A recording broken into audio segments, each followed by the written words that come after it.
Welcome to Leading for Life Stories Season 4. I'm Bob Judson. I'm the host for this podcast, and thank you very, very much indeed for joining me. Whether you're a new joiner or a seasoned listener, then I really hope you enjoy the mix of content that we provide. The personal stories, the thematic episodes, and of course, the fantastic guest interviews. If you've been with me since the beginning, then I'm enormously grateful for your loyalty and thank you so much. If you're relatively new to the show, then I really hope you like it and I hope you find all of it interesting and some of it hopefully useful to you. Please subscribe on whichever channel it is you're using, whether it's YouTube, whether it's a podcast platform. That really helps us boost the show and get it over the hills on the algorithms. So if you can do that for me, I would be enormously grateful. But without further ado, let's go. Welcome back, everybody. This week, my guest is Ian Whittaker. Ian is the managing director and the owner of Liberty Sky Advisors, company he set up himself about nearly 7 years ago. And he describes himself as being at the intersection of media, finance, and technology. He's worked over the years for a number of big financial institutions as a media advisor. And he's got some fantastic perspectives in terms of the work that he currently does in terms of providing people really helpful advice on kind of what's going on out there in the market they should be aware of. So it was a great conversation, really interesting chat, really interesting kind of diverse set of views and a good few tips in there as well. So I really hope you enjoy it. I'm not going to turn around and add too much more to the introduction because I'll let Ian speak for himself as we talk through it, but off we go. Ian, welcome to the podcast. Thanks very much indeed for joining. Delighted to have you on the show and really looking forward to the conversation. And thank you, Bob, for inviting me. I'm delighted as well. It's great to be here. Not at all. I think it's going to be really interesting. I mean, you've had a very interesting career, and I mean, by in your own words, really, you're working at the intersection of media, finance, and technology, which is a pretty interesting intersection.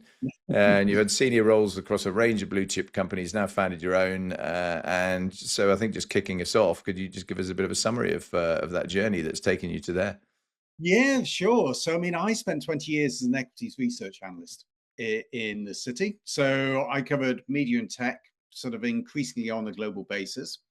And then 5 or 6 years ago, I set up my own company, 6 years ago to be precise, Liberty Sky Advisors. And what I do now is really apply some of the principles behind equity research to what's happening within the media and tech spaces.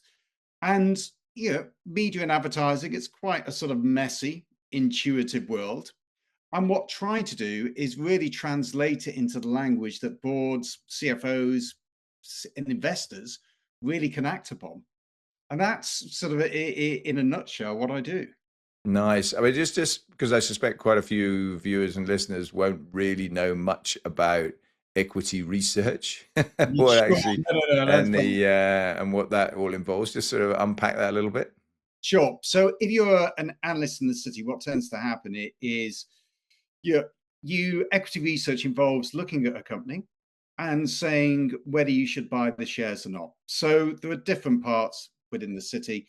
The analyst is the one who provides the opinion, sort of looks into a company. Obviously, to look into a company, you then have to know about its competitors, the overall industry, and to take a view on whether the shares are worth buying or not, you have to understand dynamics behind the industry, whether they're positive or negative, what's likely to be the future directional trends, and then also as well understand the financial principles and what's going on with the numbers. So as a role, what it tends to combine is really a combination of, in many ways, strategy, sort of strategy and strategy consulting, obviously then what's happening in the financial markets, and then also as well having to understand the industry dynamics that go on. So you bring in a lot of different skills to that particular role. Yeah, nice. I mean, it sounds a bit like being a bookie at the races, really. Yeah. I mean, I guess there's a significant element about race. There's a risk appetite in there, is there? I mean, in terms of where when you're providing advice on the back of that analysis, looking at whether you want to be low risk, medium risk, high risk, and all the rest of it. Is that a factor? Absolutely. I mean, every person has their own different risk profile, and if you look at for an equity research analyst, you could never speak to individual investors. That was it was always the regulation. So your clients would be fund managers, whether pension funds, whether hedge funds, sort of across the whole range. And each of those investors would have a different type of appetite depending on the funds they invested in, how they marketed themselves to their sort of clients as well. Um, you would get some who obviously would be very sort of would be more cautious. You would get some who'd say, you know what, let's throw caution to the winds, although that would be sort of very, very rare. Typically, sort of what it gives you a really good insight into is the importance of risk when it comes to decision making. And this is something that actually gets overlooked quite a lot, particularly in the city. What people tend to think is, well, when you invest in a company, actually what you invest for is you're looking for growth. Well, in some cases that's true, but actually what people are really sort of concerned about is actually managing risk. And if you look at some of the most highly valued companies, and when I talk about valuations, what I talk, there's a metric called the price earnings multiple.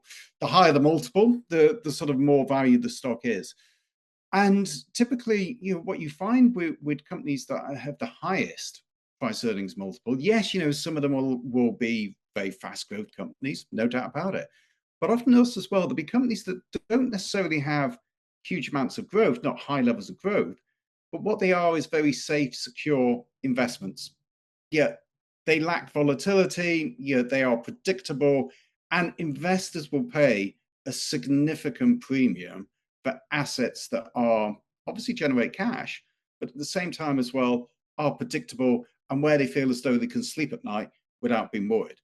Yeah, classic kind of, I guess, safe, low dividend, but they're pretty secure and they're not going to be very volatile going up and down. Whereas others that you get a high return, but it's also high risk, right?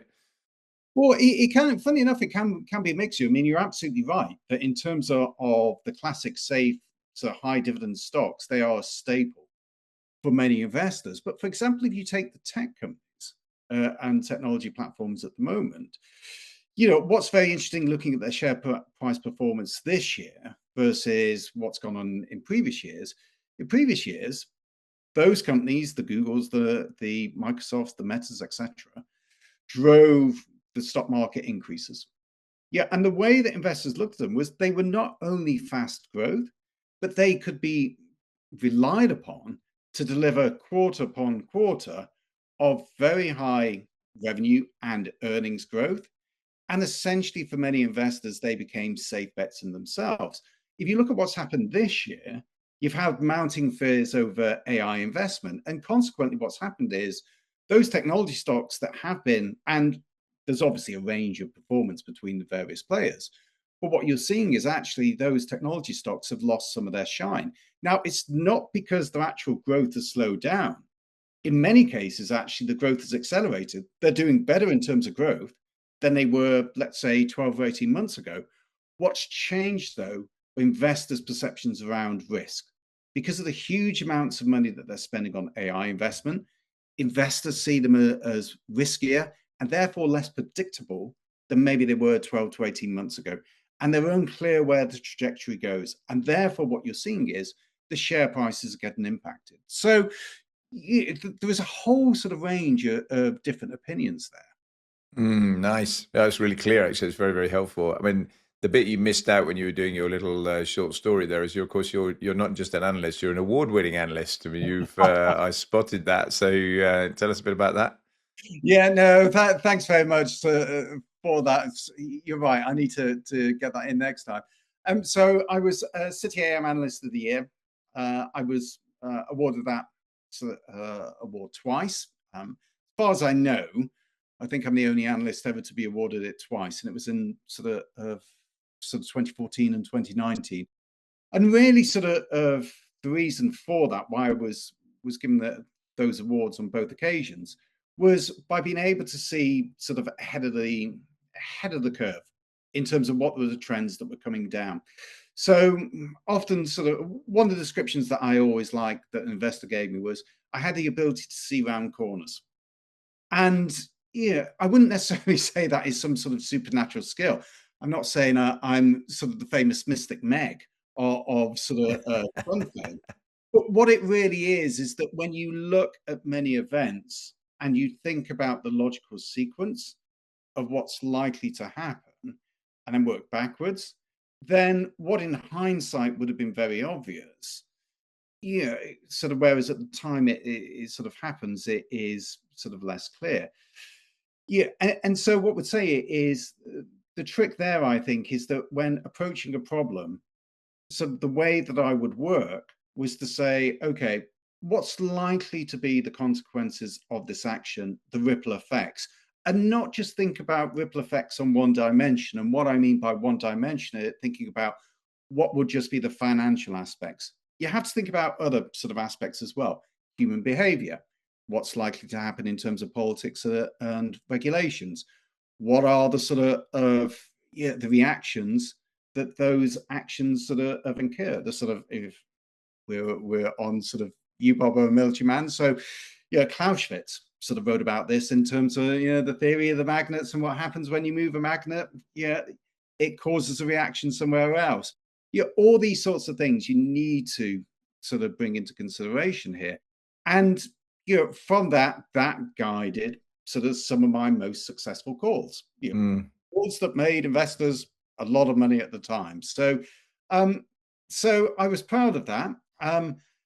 Very proud of winning that award twice. But I think the more important sort of lesson I took from that is that really when you approach a problem, it's very tempting to sort of take a very quick, narrow view of a problem. What you need to do is actually step back, take your time, think about things thoughtfully, and then think about the potential ripple consequences that you can get through. Because those ripple consequences actually could be more important sometimes than the short-term effects. Yeah, for sure. No, again, that makes an awful lot of sense. I mean, it is a fascinating time, as you say, with technology companies and things. I was on the train the other day going into London, actually, when SpaceX, different kind of technology, but when they got their their IPO and with making Musk a trillionaire for a while at least, and quite extraordinary really where some of these things have gone in terms of the punt. And Tesla, I used to had a couple of Teslas in the past, and I was always fascinated by the conversation about the kind of the valuation of the company versus actually the performance, and kind of it's a bit airy fairy that it's out there with this huge valuation. In reality, it's it doesn't justify it.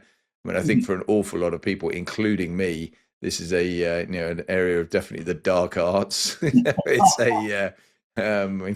quite challenging. So I think advisors like you that actually can see round corners, to use your words, or get a crystal ball out and be accurately able to look in it, incredibly useful. It makes an awful lot of sense. Taking it back a step or two, though, I mean, before you got into doing that, I always like to talk about early motivations. Tell us a bit about your growing up story, as it were, and what took you into the world of work. What were your kind of decision processes behind that, and how that all played out? Well, quite funny. I mean, I'm sort of originally I'm from Manchester. Sort of, I grew up, which is, I mean, my parents were both unemployed. I mean, this was during the early '80s, so times weren't particularly sort of easy. Manchester itself was going through a lot of problems. I was very lucky. I won sort of under the assisted places scheme that Margaret Thatcher put in place. I won a scholarship to a private school. Sort of went there. Then went on to Oxford. From that, funny enough, in terms of early career choices, what I wanted to be, funny enough, was actually an army officer. So that was very much the idea at school, but unfortunately, due to medical issues, I couldn't go down that route. So, I studied history at Oxford. I then, after graduation, was looking for a role, and quite frankly, I have to admit, at that point, there wasn't any particular career. I was thinking, what, this is what I want to do. I want to be an accountant or something like that, or a solicitor. So I fell into the world of management consultancy. Enjoyed Accenture, Anderson Consulting, as it was known then. They took on 300 people in a year. I thought that sounds good. Sort of learn very, very useful skills, and it was very, very good preparation. Indeed, sort of left there after 3 years, joined Deloitte Consulting, and then decided to do an MBA at London Business School. So went on to that. And after that, I decided on a career change. I was sort of supposed to go back to Deloitte, but I paid my fees back to them, sort of won my freedom, let's call it, and then decided, okay, I'd like to actually try out the world of finance. So I started out funnily enough, in investment banking, worked for 6 months for Rothschilds, which taught me a lot. But I also learned as well that probably investment banking wasn't really where I should be on the finance scale. And then sort of moved into equity research, joined Merrill Lynch, and that was just at the peak of the dot-com bubble. And yeah, fascinating time because, of course, what you see, variety of things. I mean, you saw when the bubble collapsed, but in the build up to it, what you also saw as well was how really sort of momentum drives things and how supposedly rational actors you can really get overwhelmed by what's happening. And I wouldn't necessarily say lose their sense of judgment, but sort of can get swept up in things and so forth. And so, as I mentioned before, sort of moved into equity research, really liked the role, and then did that for 20 years before I set up my own company. So that's really a sort of potted timescale of where I've come from. Yeah, it's a fascinating sort of the motivations piece because I think I mean, you certainly made a wise financial choice in terms of not going down the army route as well. I can vouch for that. It's never from where I'm sure you've ended up to having a career in the military is great fun for all sorts of reasons, but financially not so much. I hadn't realized you'd been in Deloitte actually, because obviously I went to Deloitte after I left the Air Force, so I was a completely opposite extreme. I went 34 years in the Air Force, then off into the world of consulting, and that, of course, was a huge culture shock. From that transition from one thing into the other. But just as you said, you learned a lot in those early days in Anderson/Accenture. I found exactly the same. Actually, there was a really interesting world to work in coming out of the military to go and deal with a company that worked with so many other companies. And that was the most interesting thing for me. It wasn't just about what I learned in Deloitte about Deloitte. It was all the clients that I worked with at Deloitte and everything else. And I think that's an incredibly useful thing that is often, I guess, not necessarily an obvious thing that people see when they look at the consulting world. You're getting seen by an awful lot of other organizations. And of course, a lot of what we saw when I was in Deloitte were lots of the juniors in particular were, like to be poached by clients. Yeah. If they like them, and so it's a bit of a challenge to try and retain people, and some of the time on that basis. Really, really, really interesting. Tell us a bit more with where you've got to now. Tell us a bit more about Liberty Sky Advisors and kind of what prompted you to go out on your own from where you were before. Because having done that myself, I'd be interested in your thoughts on some of the challenges around that, but also kind of who you work for, what kind of stuff you do, what they get from it. Yeah, sure. So, my clients range across the media and tech sectors. And in terms of Liberty Sky Advisors, what it does, it really sort of brings together. Obviously, my skills as an equities research analyst, looking at what's happening in the world of finance, also as well, again, knowledge of the particular industries. And increasingly, I have a sort of masters in war studies from King's as well, looking at the geopolitical angle. My view is, and it's sort of newsletter. Hence Clausewitz. All right, fine. Yeah, I was wondering. It's not normal for my guests to bring up Clausewitz. It's not just like reading on the side. But what like to say is that for many companies, what they need to understand is the bigger picture. What's happening in the wider world, whether that be the macroeconomic trends, whether that be geopolitical trends, what's happening in the financial markets. And then there's obviously what happens within the industry and the sectors themselves. Because if you don't understand the combination of all those trends together, what's very likely to happen, and you've seen this time and time again, is that companies will make the wrong decisions. Yet they're effectively acting within a vacuum. So what tends to do in most companies is really come in and in many cases act as their translator, if that makes sense. Mm-hmm. Yeah, translator, bridge, guide.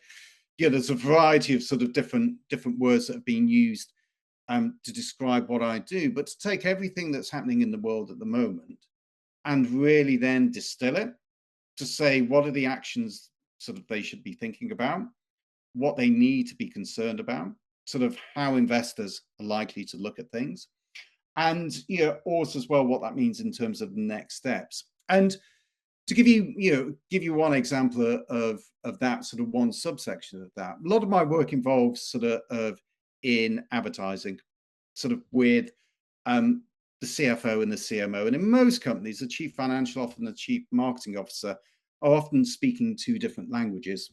Marketing talks in brand and emotion, finance talks in cash and returns. What you tend to find is that literally billions gets misallocated and the gap between them. And really closing that gap sort of is often what I do. Now, I mentioned that with marketing, and that's a big area of focus for me, but it really sort of that same message applies across the range to companies sort of in a variety of different situations.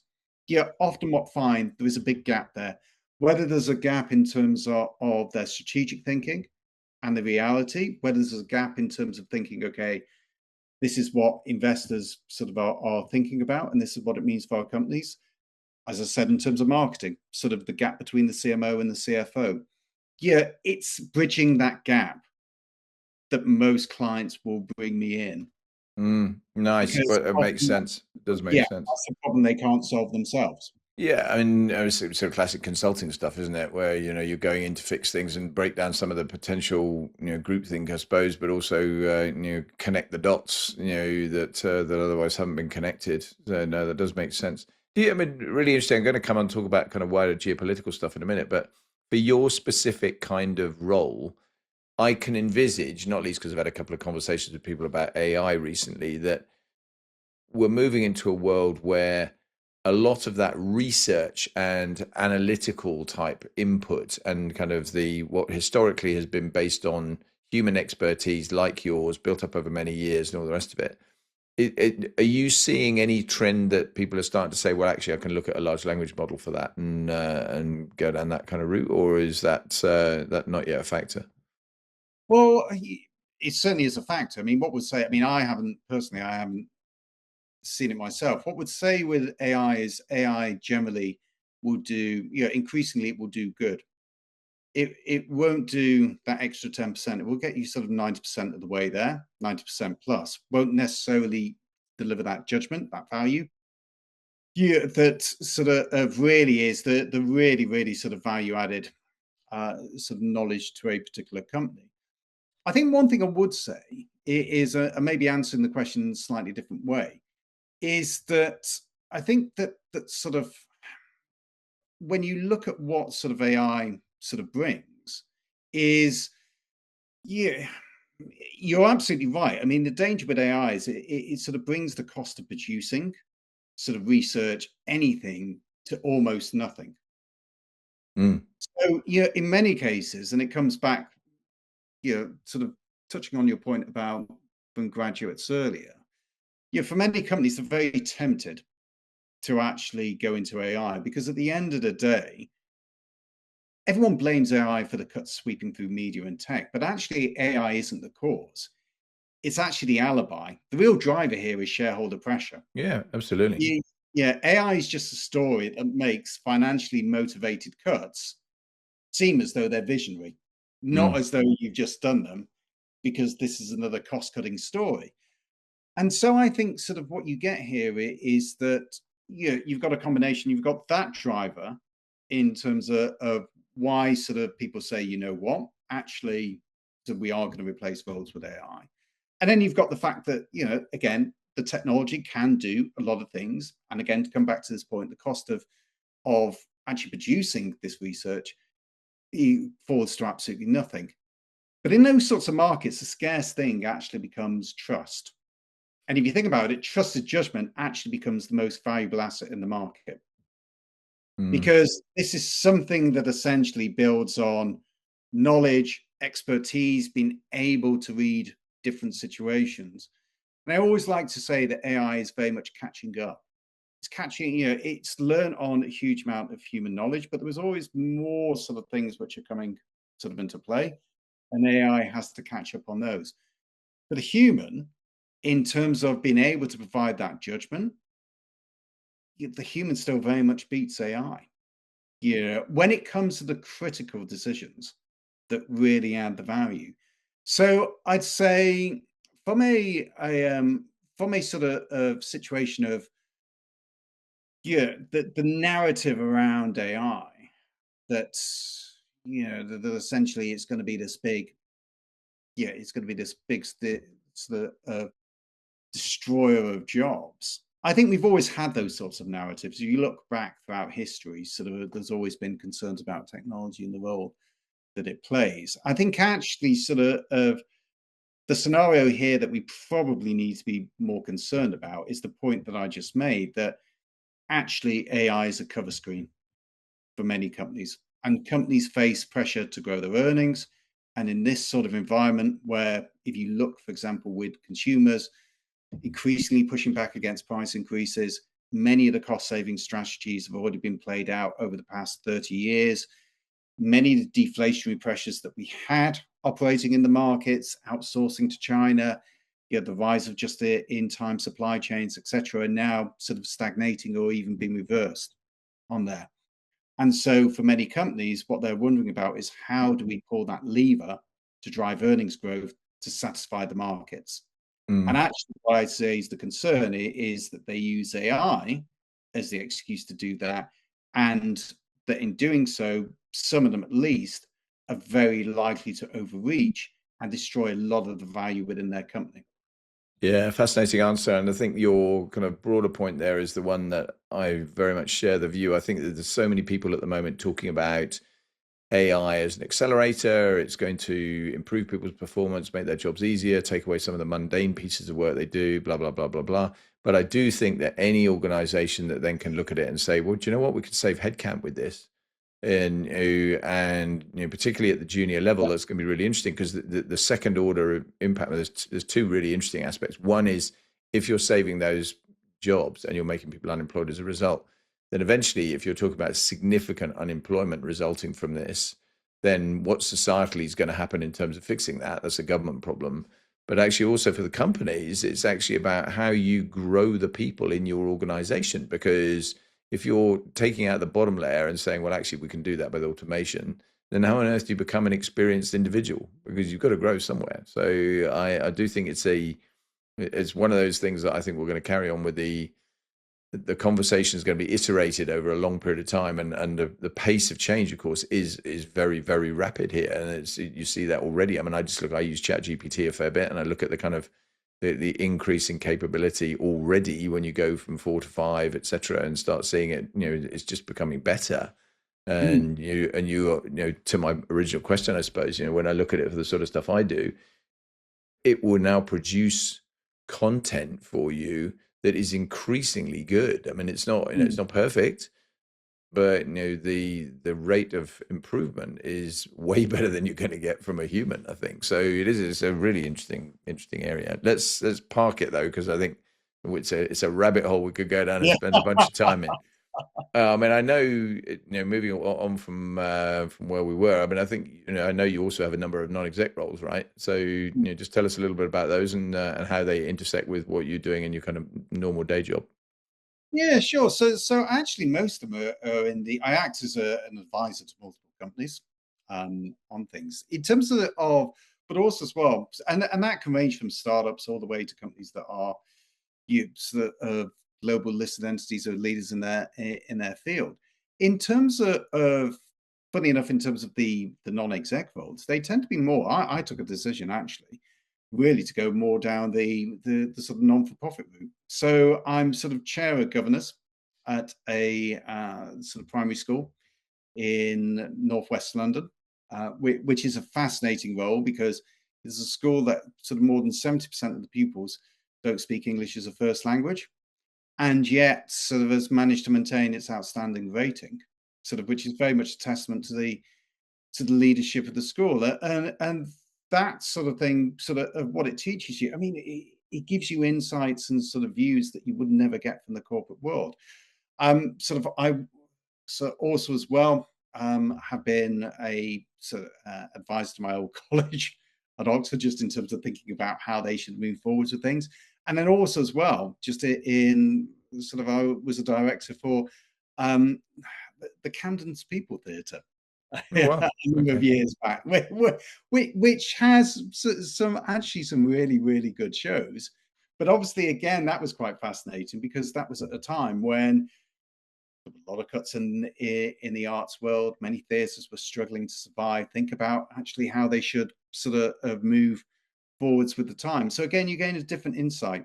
I'd say with NED roles, there's obviously sort of a sort of give and take factor. There's obviously the give, which is the skills that you bring, particularly from my aspect, in terms of the financial angle and being able to look at problems and say, okay, these are your numbers, these are the things that you need to think about. Because on a spreadsheet, things can look logical, but actually, when you've had years and years of looking at a spreadsheet and realizing what are the consequences, you can step back and think, actually, maybe you ought to think about things in a different way. The take aspect of it, I don't mean it in sort of a greed sense or anything like that, is that for all these organizations, what you sort of realize it is the importance of different points of views. Yeah, and different sort of mindsets, different points of views, different ways of living.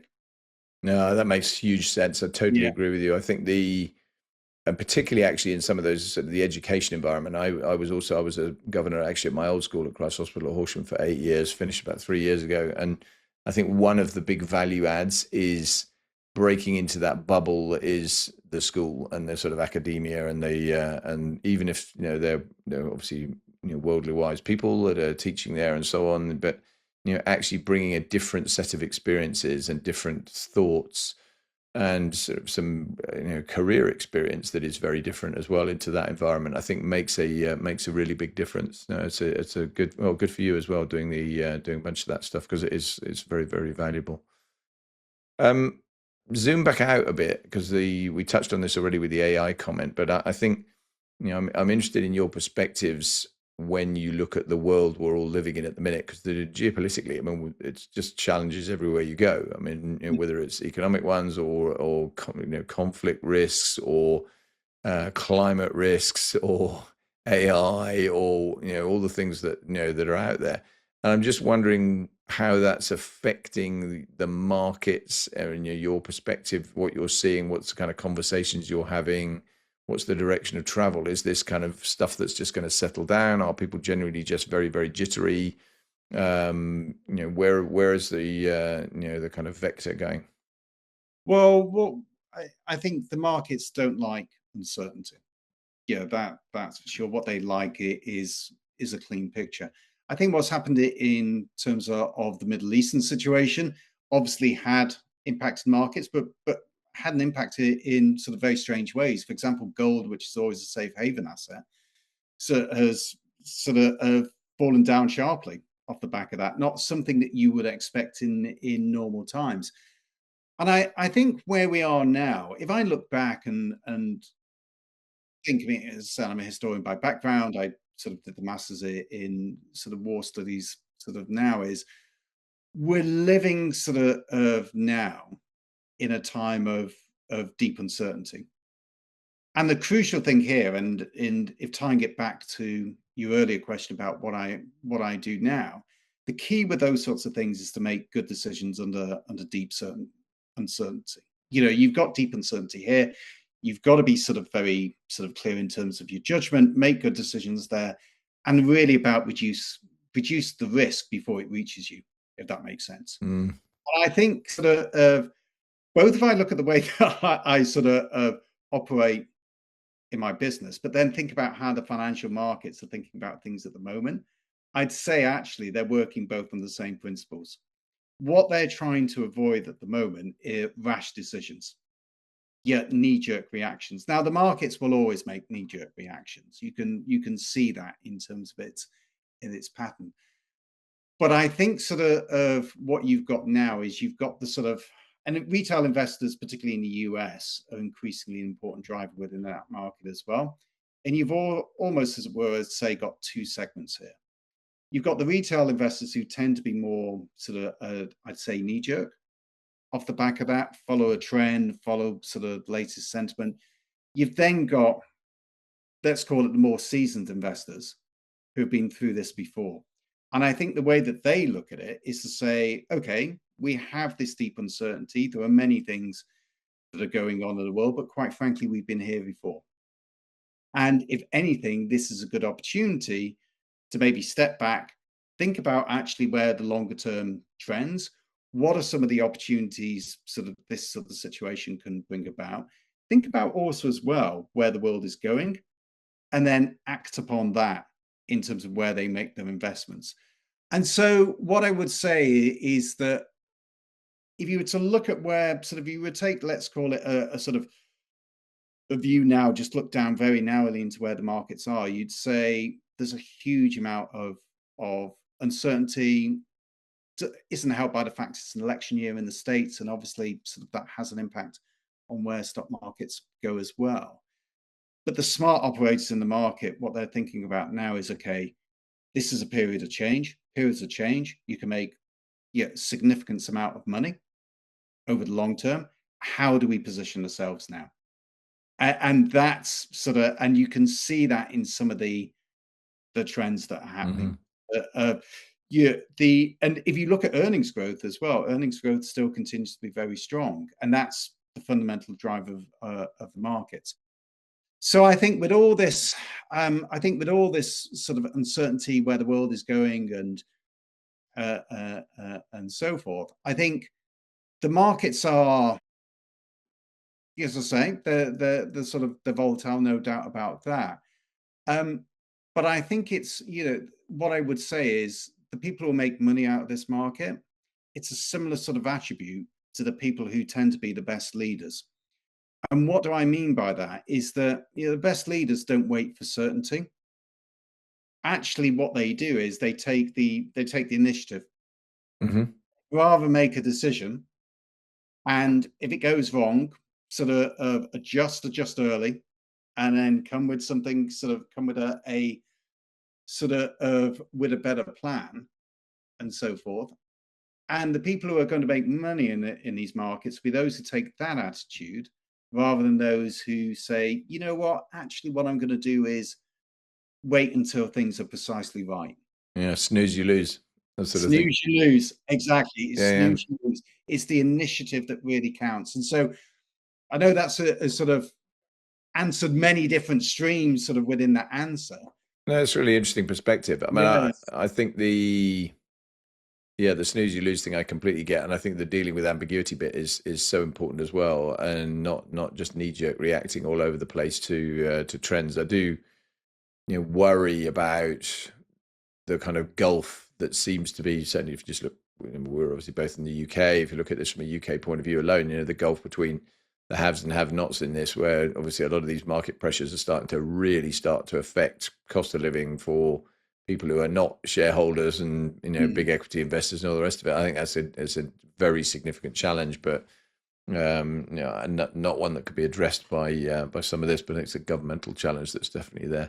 Just before we move back onto you personally, there's one more thing I'd like to talk about, really, because your media experience, linking back to what we talked about with AI. I mean, I think, again, it feels to me like we're entering a very different world at the moment, with the world of fakery, and deep fakes and news being created and fed to people via social media, so that it's actually polluting people. It's kind of reinforcing their stereotypical views, and if you allow it to, and you're not looking at a very broad range of things, which seems societally to me to be a really big challenge. I'm just interested, with all your media head, whether you agree with that, firstly, but also then what the kind of world of media is thinking about in terms of how they try and tackle this, because it feels to me that faith in what you're seeing on your TV or reading in your newspaper, or indeed on your YouTube clip or your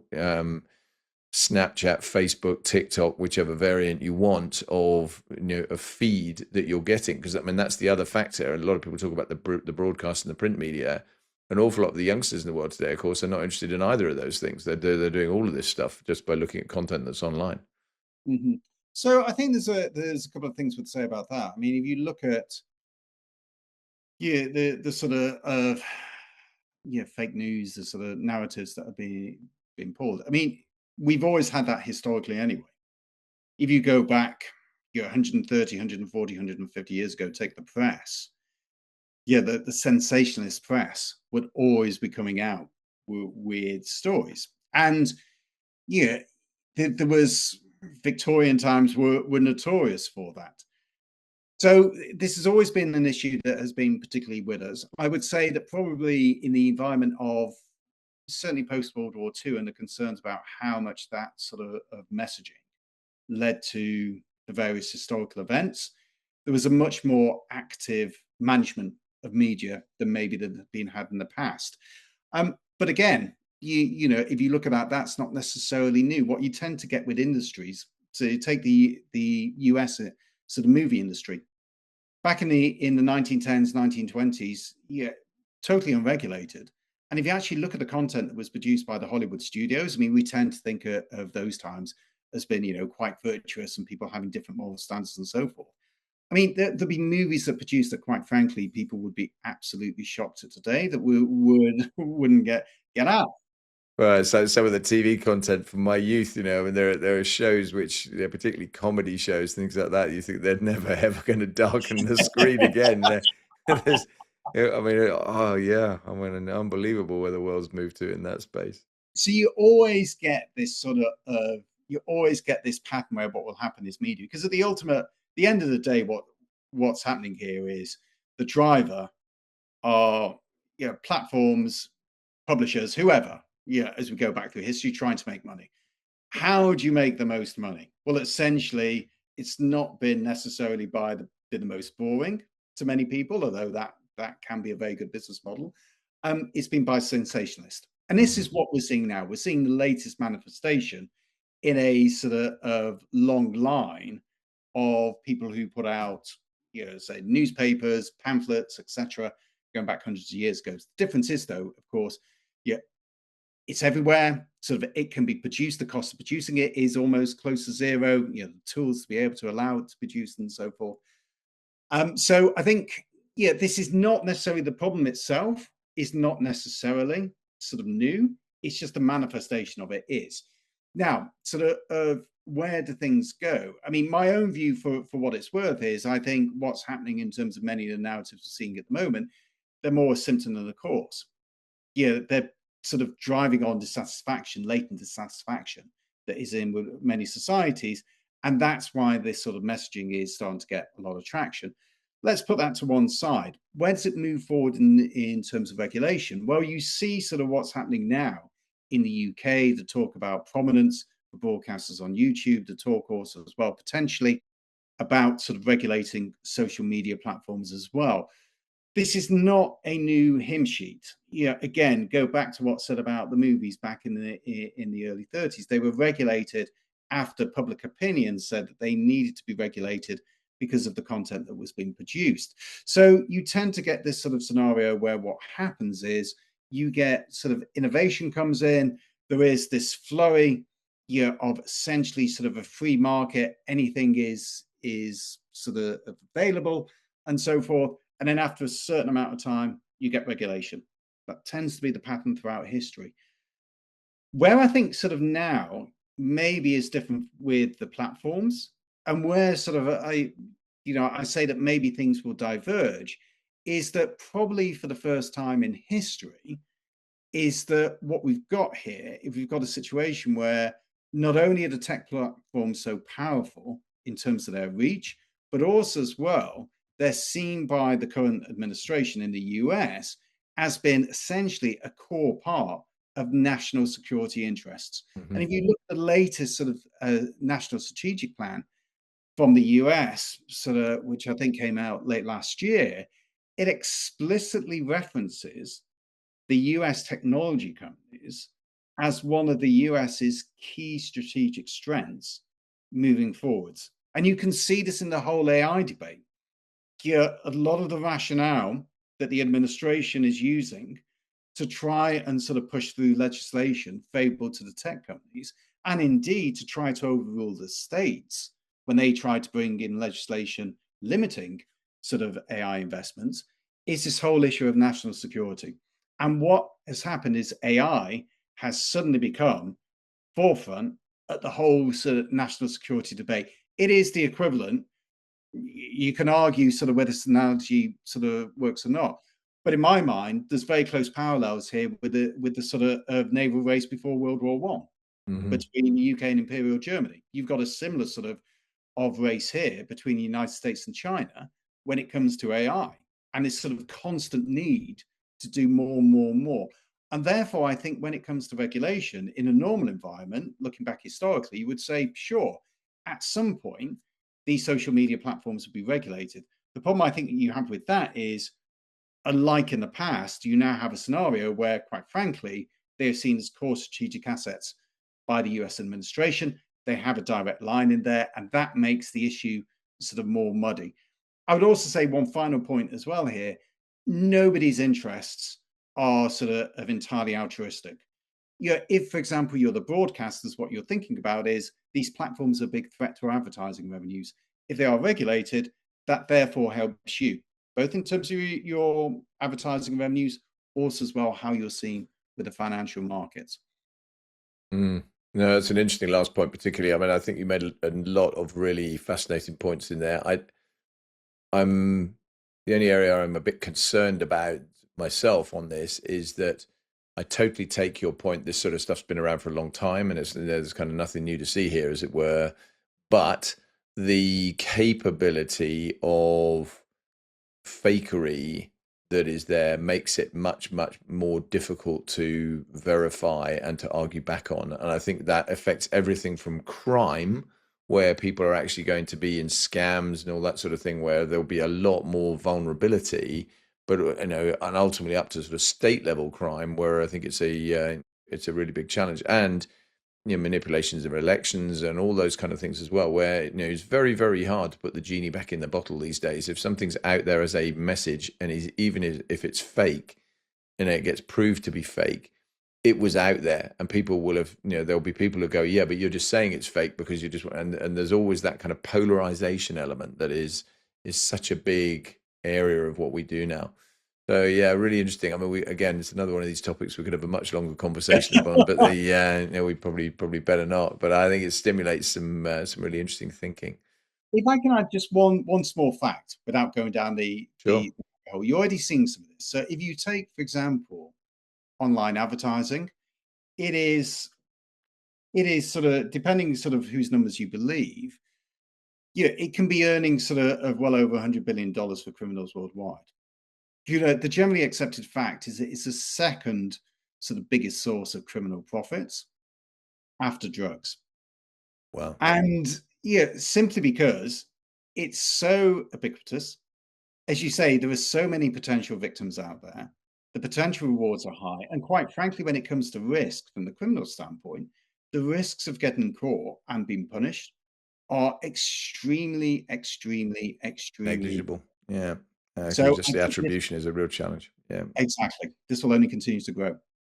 No, I think it's a really valid point, and no reasons to be cheerful there. Moving to more cheerful stuff then. So, I mean, on the personal front, I mean, as you know, the podcast is all about leadership, and I'm interested in you've had lots of senior roles. You're seeing lots of organizations now and looking at leadership in through a kind of different lens when you're walking there as an advisor.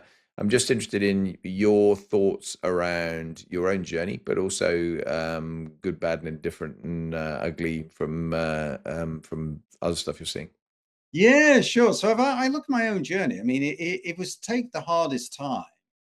I think it was funny enough when I actually set up my own firm, and it was more the sort of run up to that. I mean, I said I'd been 20 years in the city as an equities analyst. There was a hard exit from the city in in sort of I'd say quite difficult circumstances that was exacerbated by the fact that we were just going into COVID lockdown during that time. And so what I had to do was a change of career after 20 years at a time when the world was shutting down Hmm.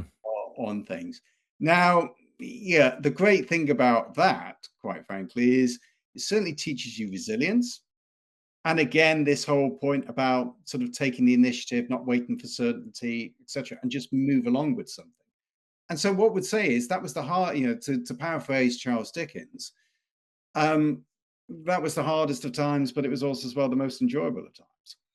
Yeah, it was the hardest of times because there was a total career reset, sort of in the midst of what was a global pandemic, and completely sort of changing what I did. And when you work for a company, it's an entirely different proposition, as I'm sure you're aware, from sort of working for yourself. But at the same time as well, what it forces you to do is to concentrate on those things that are critical, put aside the stuff that doesn't really matter. And as I say, also realize as well that what you have to do is that you have to take this initiative, that you can't wait for essentially, for things just to be certain. And so what I'd say here is if I look back on myself and think about sort of my 18-year-old self and sort of, how I would look at things then, I would say that the times where I got things the wrong most was when I deferred to the consensus rather than necessarily when my own analysis and judgment was telling me something different. And I think actually, in terms of the things, if I look at my career, when I actually sort of decided, you know what, I'm going to strike out on my own, I'm not going to go back into another role. The consensus view was, oh, you should find another similar role as quickly as possible. My view was, no, my judgment says this is absolutely the time when people want different thinking. Mm, And I'm interesting. glad I went down that route. Yeah, it's very interesting. I had almost the opposite experience when I was leaving the Air Force, and there were people who were advising me to go, oh, no, you need to portfolio thing, go and work for yourself. You'll really love it. And I'm going, I'm not ready to do that. I need I need to be in some organization where I can learn a bit more about being out in sort of in the private world as opposed to the public world. And I don't regret that at all. I think it would have been a terrible decision to have gone on my own, significantly earlier than I did. So no, that's a great point. Really, really interesting. I mean, you sort of touched on it in there, but highs and lows. I mean, I always like to get to highs and lows. What's Yeah. your career professional high point for you? First off, let's be on the positive one. Career points. Well, I mean, I've been lucky. I've had several. Winning the awards was on both occasions. Were fantastic because what it shows is, and that was across all sectors, not just media and tech. Mm. So it shows you in terms of the work that you do that it's appreciated, but it's made a difference, and people recognise that. Was it just a sort of I don't a pejorative word? I don't mean it that way, but a kind of status award? I mean, was there anything that tangibly came with it? Because I can clearly see that winning an award like that in terms of your CV is Mm. immensely valuable because it's in terms of recognition of your credibility and capability in the world you're in. Or were there any other kind of actual benefits from it? Oh, absolutely. And this goes on. I think I'm going to link this in with what you said about the other career high. I mean, the other career high, I think, is starting up my own business and being successful. And doing this on my own.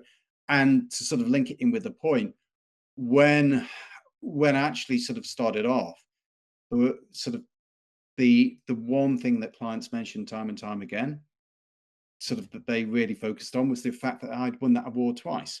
And Hmm. if you think about it, let's tie this back into what I said before about risk. Yeah, essentially what most people would take their decisions on is essentially basis of risk. They judge risk and then say, is it worth it or not? And funny enough, one thing I found with that award is that for many people, I think, what they thought was, hmm, actually, if he's won the award twice, Must be then something actually good. it must be Yeah, something good. yeah, And yeah. it sort of therefore sort of changes the decision calculation in their mind. So I would say it certainly was not just a vanity thing. I could point to real tangible benefits as well. Yeah. No, I can totally see that. No, I was more meaning with were there any kind of financial elements that came with it or anything like that. It Oh, was just yeah. purely a tick. Well done. Here you go. Have a certificate that you can hang on your toilet wall, kind of award, is it? Or yeah. Well, funny enough, here I got it by my desk. Here it is. Oh, there it is. That's Yeah, one of absolutely. the If you're awards. watching on video, you can see it. Yeah, and if and you've got two of those, presumably, have you? I've got two of those. One Yeah. either side, your matching pair. The No, it's great. I mean, because I do think the reason I asked the question is, I mean, clearly some of these things come with unforeseen benefits, I suppose, and maybe some of those are slightly foreseeable. That it is about the career kudos you get from it. A bit like winning an Oscar, I suppose, isn't it? In terms of status as a as an actor in that instance, it's moves you into a different place because you have actually won something like that, and I can absolutely see why that would be a real high point that has long-term high point benefits because it's taking you somewhere that you otherwise wouldn't get to. So no, cracking. What about low point though, Ian? What's the professional low point? The professional low point, I'd probably say, well, again, I mean, I talked about before in terms of the hard exit from the city. I think it's actually, funny enough, I think it was the first time that was made redundant. Mm.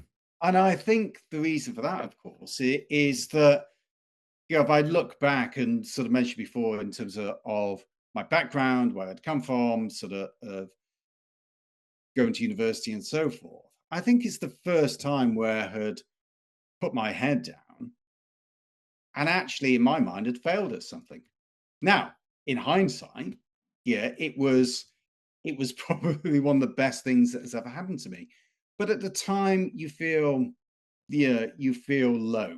Yeah, kicked in the teeth. Sure. I It's mean, kicking the especially if teeth. it's unexpected. I mean, I think Yeah, that's doubly horrible, isn't it? I mean, it's yeah. difficult to handle. And so I'd say, if you were to look at it in terms of absolute terms, no, it wasn't the worst thing that had happened. But I think in terms of the reaction it provoked, that's what I would say is probably the low point. Because it was the first time that actually, as I say, had been seen to fail at something that I thought, you know what, I should succeed here. Mm. And that, of course, then makes you think, you take a step back, you start to reflect. You then obviously take a judgment call. Am I overthinking this? I'm sort of, and so forth. It makes you think about other different things as well. Yeah, and again, I look back now and I'm glad I had that experience. I think people who who don't. I mean, the one that springs to mind to me, um, if I look back at someone like a Rishi Sunak. I think part of the problem there was that, quite frankly, in his career, and Never failed at anything. never failed at anything. Yep.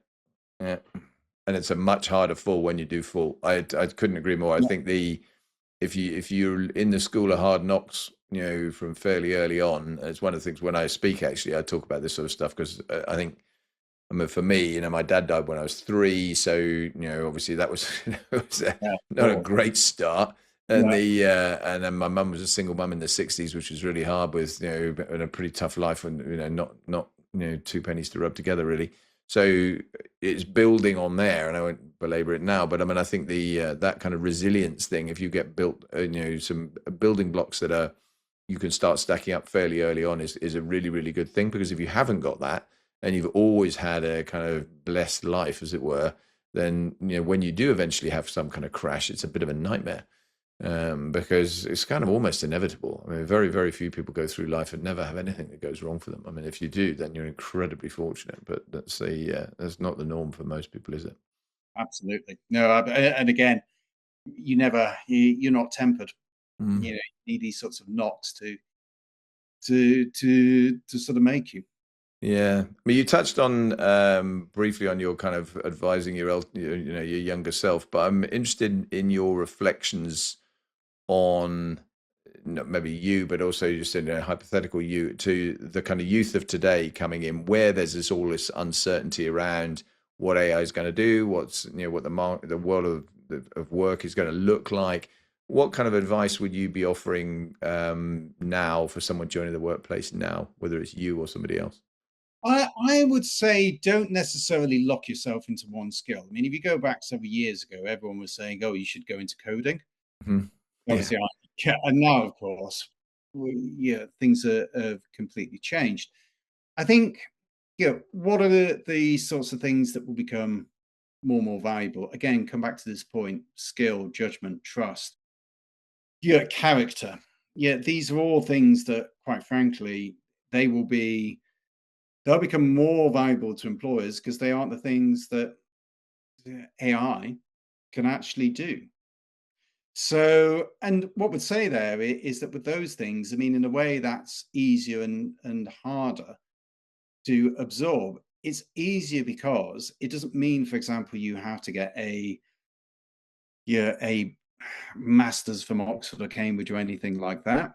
Yeah, these are things that also as well. What you can pick up is you can pick up from if your various sort of roles that you do in the community. You can do it from various jobs. I mean, or various interactions with people. It's harder, of course, because of course there's not that clearly defined element that go, you tick that box, Mhm. that will give you this particular skill.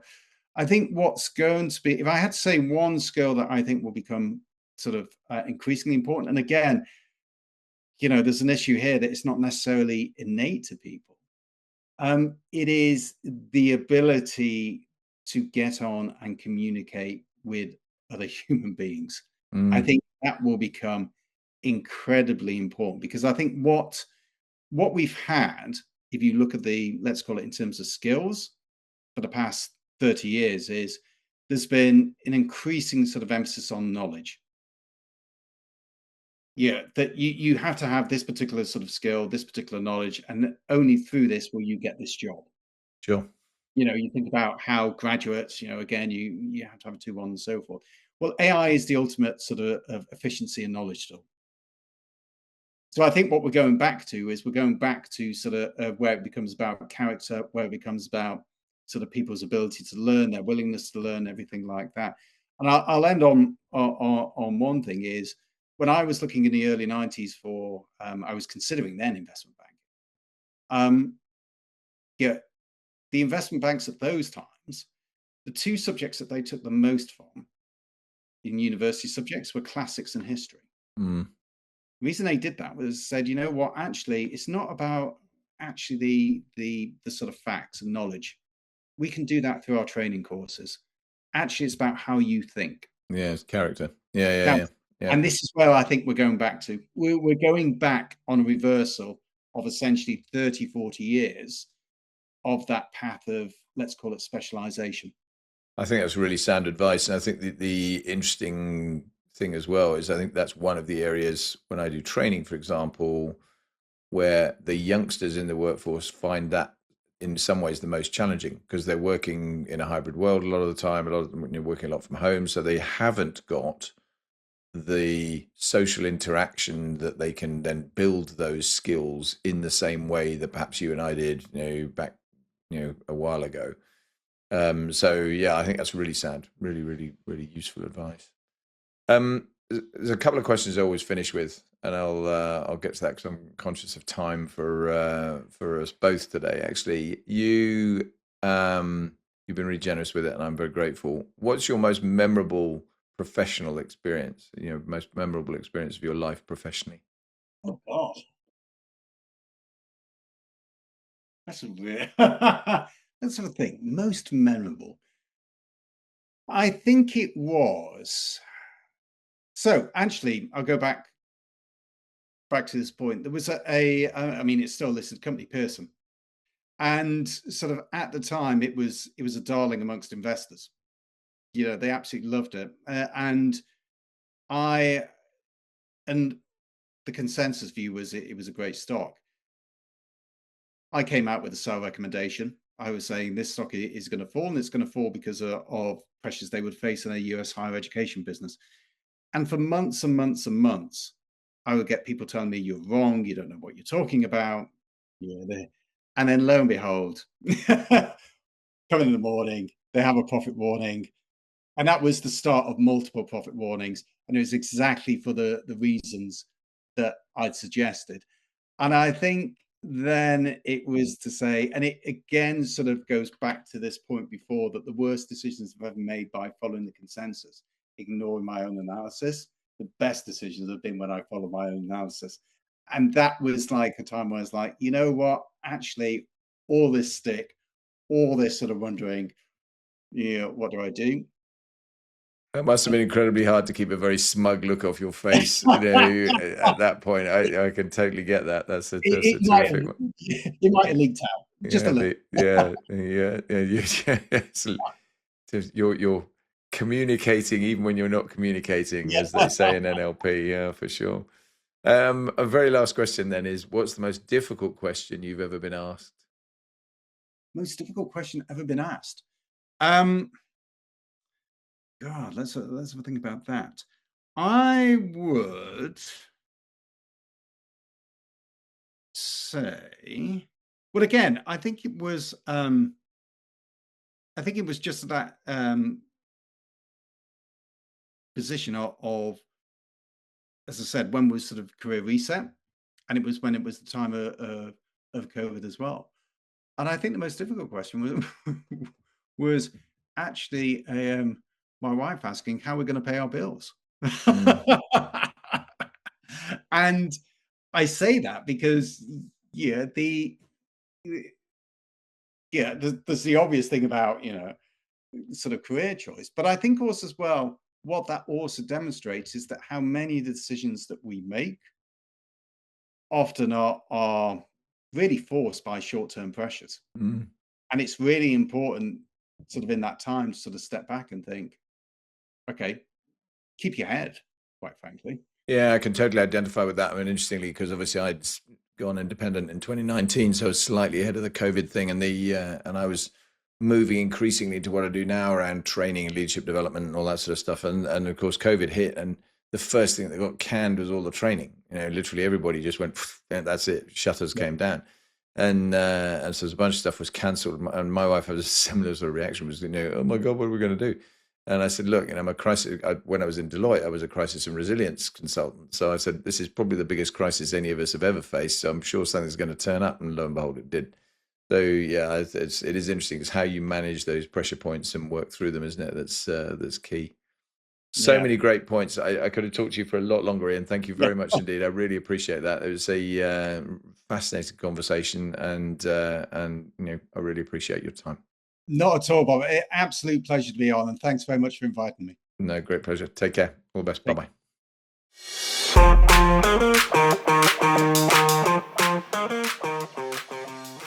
I really hope you've enjoyed this conversation with Ian. I thought it was terrific, really fascinating guy. I've met him subsequently and had a great follow-up conversation as well. I think he's got some really interesting perspectives that are incredibly useful.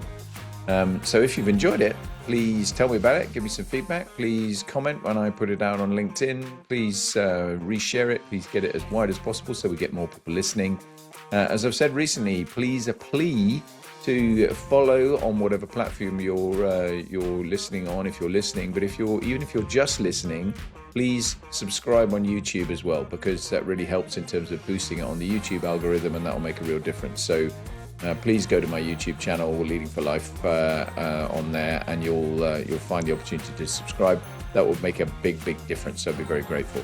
If you feel like doing even more and you're getting value from it, then Patreon is your route, and the support the show link in your platform will take you there to turn around and be a supporter, a champion, or a patron of the show, and that would be even better. But either way, as ever, I'm as always delighted to just have you on the on the listener stroke viewer end of what we're doing, and that's great. So thank you ever so much. More soon with another great guest, but thanks ever so much. Take care. Bye for now.